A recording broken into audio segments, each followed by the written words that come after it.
Stigma against neurodivergent people creates negative stereotyping and isolation, okay, based on the irrational fear, it's irrational, this is important, of undesirable behavior of some kind. And these include irresponsibility. Someone's going to show up late to work, right? It includes instability, okay, and violence. So this is when I tell somebody I have bipolar disorder, I know that this zips through their brain. They can't help it. We are so inculcated. This is going to happen. So I don't actually frequently tell people that when I first meet them. Hey, Katie, I have bipolar disorder. So what I do is, decide whether they're worth my trust.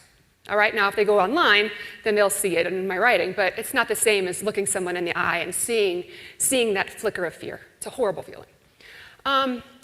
Let's talk about irrational.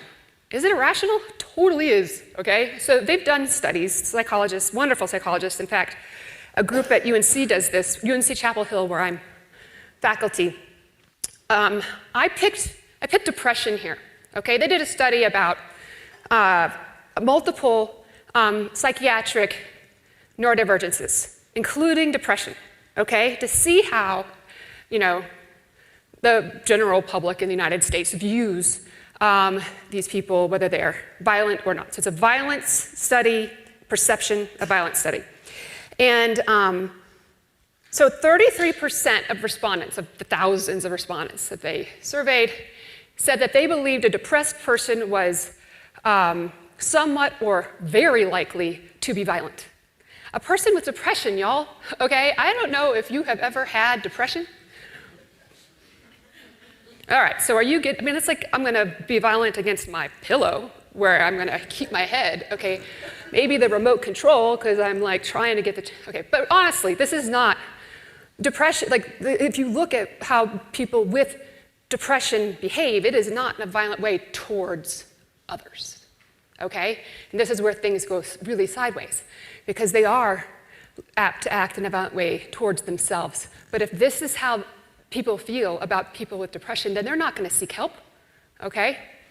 So bipolar disorder was like 75%, and then there's another question. It was great. It said, same people, different survey. They said, do you want to ride in an elevator with somebody with bipolar disorder?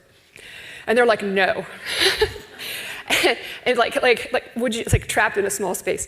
And I was like, first I was like, huh. And then I thought, oh, I should put it on a t-shirt, and I will never have to be in an elevator with other people again.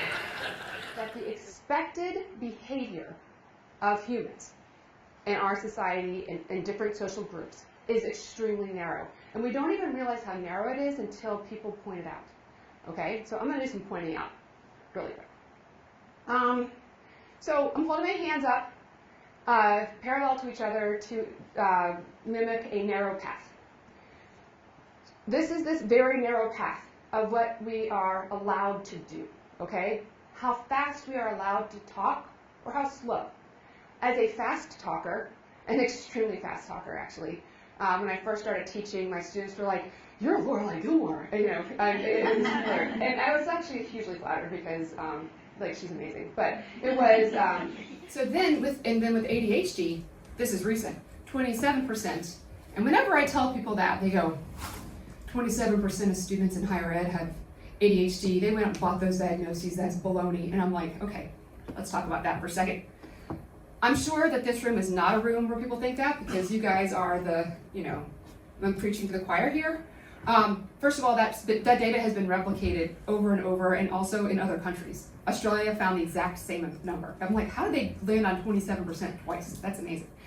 And then the other thing is this idea that ADHD is overdiagnosed and all these things.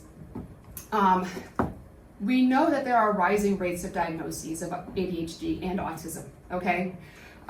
Especially as in older people, like high school kids, and then in college kids even, okay? I wasn't diagnosed with autism until I was in my 40s. I'm part of what's called the lost generation, okay? It's literally the term they use.